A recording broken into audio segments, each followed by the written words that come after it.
It's Transformers 96 here with another review. This time we have Star Wars The Black Series Greedo figure. So yeah.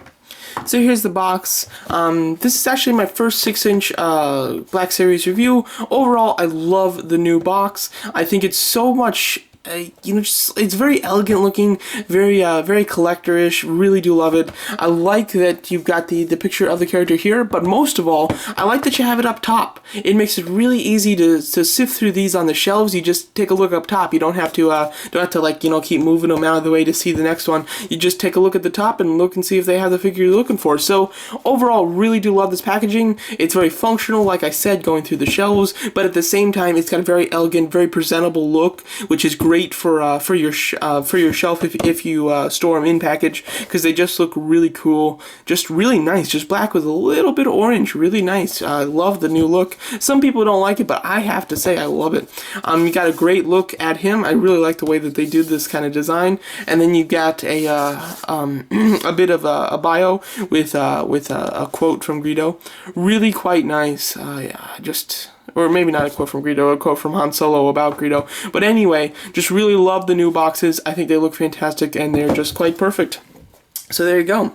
So here's Greedo himself. I've been really picky about my 6-inch figures here. I've been trying to not collect Star Wars so much as I've been used to, because they just, I'm not so into Star Wars. I do really like Star Wars, but compared to Marvel, DC, and Transformers, I like those all better. So until the next Star Wars movie comes out, I've tried to really, go down on the spending with Star Wars figures. So with these 6-inch figures, I've been really trying to pick and choose, and so far, I have, except for the Stormtroopers, I have just the villains, Greedo, Boba Fett, and Darth Maul.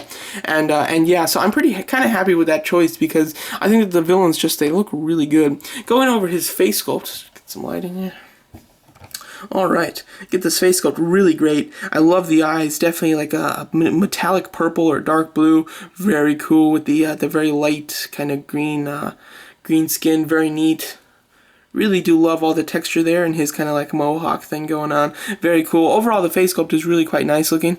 Does look really cool. With his outfit, what's nice is it looks very vintage, which I have to say is really quite cool. I love all the wrinkles and the way that they've kind of...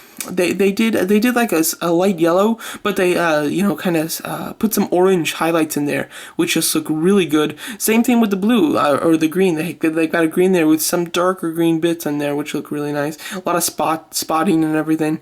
Very cool, and his vest looks very nice, and his belt is quite good. It does kind of go up on one side. I've noticed hard to get it in a great position, but still quite a nice belt. It does have a holster for the weapon as well.